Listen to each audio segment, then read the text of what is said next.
Let's take a quick look at using the budgets page.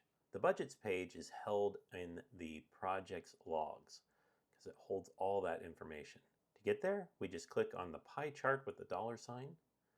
It'll take us by default to the budget, but we also have time and expenses available to us here, which is just a log list of all the time and expenses spent on a project. And then this My Time, which when we click on it, takes us to our time records, but filtered to this project. As we go down here, we can see the project hours here at 134 being contracted on Drew's move to assisted living. Of those 134, none of it has been used yet.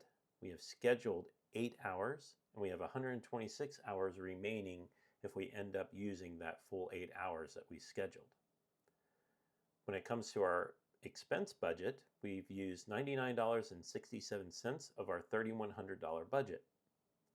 As we scroll down the page, we're going to see budgeted hours and expenses. This is going to give us the overall budget of our hours, and if we click on expenses, it'll give us our overall budget on expenses. Let's look at hours first.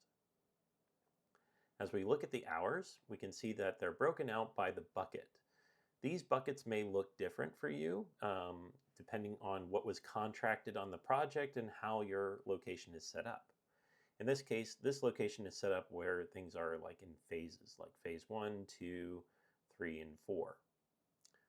When I click on this, it'll expand to show me what was actually contracted on the project for planning the move.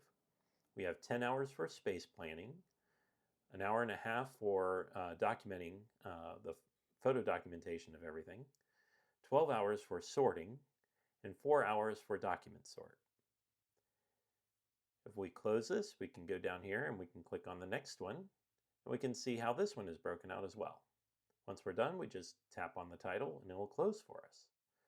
This is a great way to see what is expected of you and how much time is going to be required or expected of you to spend on each task.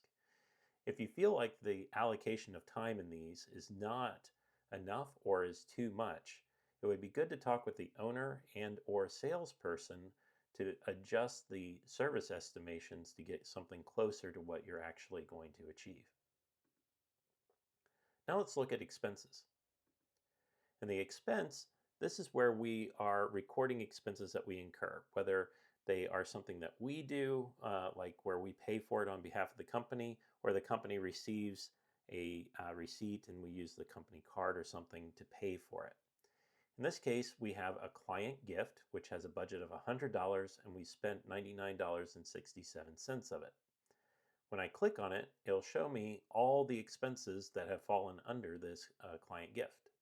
I can see what date it was, who put it in, any notes. When I click on the little zoom there, it lets me see the notes. If there's a receipt, I can click on the receipt to see the receipt. Close that. And then if it needs to be reimbursed to someone, so if I purchase something on behalf of the company, I would see my name there and the amount. To close it, we just click on that. Same thing for movers. If we click on this, we can see there's no expenses in the movers category yet. If we ever want to add an expense, all we have to do is click on Add Expense to the category. We can select which category it's going to be in. This will look different on your phone. Let's say it was a mover expense. We can select which employee is putting it in. We could request reimbursement, and we could choose which employee needs to be reimbursed. Here it lists out all the employees. That's probably hard for you to see. We'll say it's Joe Schmo.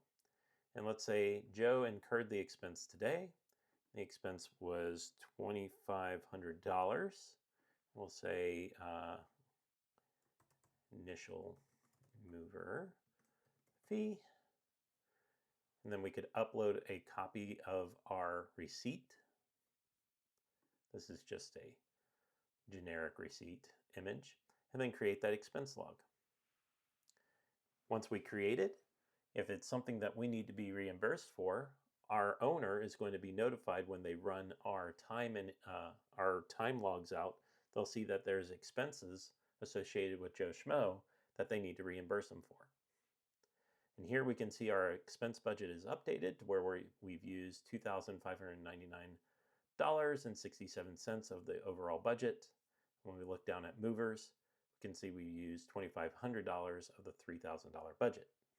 You can always add another expense in, like say you had a separate expense for the mover's tip, you could put that in right after the fact. And there you go. That is how we can look at budgets and whatnot.